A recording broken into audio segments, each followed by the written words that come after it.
কি ভাবছেন বস্তায় পেঁয়াজ হয় না? দেখেন কি পরিমাণ পেঁয়াজ হয়েছে, আপনাদের আমি দেখাই।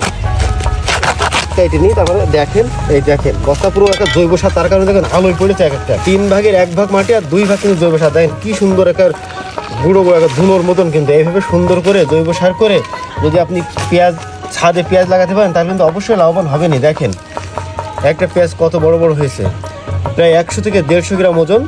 আর এইভাবে কিন্তু ছাদে পেঁয়াজ লাগে কিন্তু আপনি আর্থিকভাবে লাভবান হতে পারেন। দেখেন এক একটা পেঁয়াজ কত বড় বড় হয়েছে, আর দেখছেন কি পরিমাণ সুন্দর।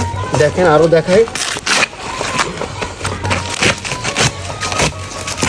দেখেন একটা পেঁয়াজ, এরকম পেঁয়াজ চাষ করে আর্থিকভাবে লাভবান হতে পারেন। দেখেন পুরো পরিবারে কিন্তু চাহিদা পূরণ হয়ে যাবে। আর দেখতে থাকেন কত পেঁয়াজ হয়েছে, সব দেখায়। বস্তা কেটে দেওয়ার কারণে বস্তা কিন্তু সব এলোয় পড়েছে, যেহেতু জৈব সার বেশি মাটি কমে, জন্য কিন্তু পুরোটা একের খুলে পড়েছে।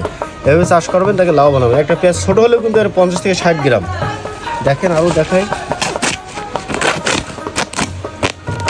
দেখতে থাকুন।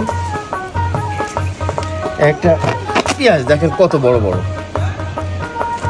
ছাদে কিন্তু এভাবে যদি পেঁয়াজ চাষ করতে পারেন তাহলে কিন্তু আপনার পুরো পরিবারে কিন্তু পেঁয়াজের চাহিদা পূরণ হয়ে যাবে। আর পেঁয়াজ কিন্তু আপনার বাজার থেকে কিনা লাগবে। আর এই পেঁয়াজ একেবারে কিন্তু অর্গানিকভাবে তৈরি হয়েছে।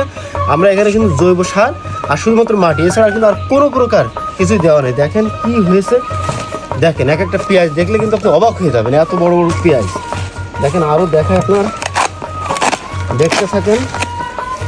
দেখেন পেঁয়াজ কত বড় বড়। আপনারা বাড়িতে, বাড়ির ছাদে, আঙ্গিনায়, যে কোনো জায়গায় বস্তা এভাবে সুন্দর করে পেঁয়াজ চাষ করেন, আপনার পেঁয়াজ আর কিনা লাগবে না বাজার থেকে ভাই। শুধু একটা বস্তা লাগবে আর জৈব সার আর মাটি। দেখছেন পেঁয়াজ কি সুন্দর, এরকম পেঁয়াজ কি হওয়া সম্ভব? শুধু কিন্তু জৈব সারের কারণে হয়েছে। কিন্তু দেখেন আরও দেখাই, এই দেখেন কত বড় বড় পেঁয়াজ, 200 থেকে 250 গ্রাম। এভাবে কিন্তু বাড়িতে ছাদে আপনি পেঁয়াজ চাষ করলে আপনার পেঁয়াজের কিন্তু কোনো অভাব হবে না। পুরো পরিবারে কিন্তু পেঁয়াজের চাহিদা পূরণ হয়ে যাবে। এভাবে বস্তায় চাষ করে ছাদে, মাঠে, ঘাটে, যে কোনো জায়গায় কিন্তু এভাবে পেঁয়াজ হবে। কিন্তু কোনো খরচ নেই, খরচবিহীন কিন্তু মাটি আর জৈব সার, পেঁয়াজ লাগাই দেবেন, হয়ে যাবে। দেখেন পেঁয়াজ আল্লাহ দেশে, আল্লাহ নিজ হাতে দেশে। দেখেন বিশ্বাস হচ্ছে না? দেখেন, দেখেন একটা পেঁয়াজ দাড়ি উঠে বেরিয়ে গেছে। দেখছেন কি সুন্দর সুন্দর পেঁয়াজ। দেখেন এই দেখেন পেঁয়াজ, একটা সাইজ দেখেছেন 200 গ্রাম, এটা 200 গ্রাম হবে। দেখছেন কি অবস্থা। এরকম পেঁয়াজ যদি আপনি চাষ করতে পারেন ছাদে, মানে বস্তায়, বস্তায় যে কোনো জায়গায় আপনি চাষ করতে পারেন, আপনার কিন্তু পেঁয়াজের কিন্তু অভাব হবে না। দেখেন যেই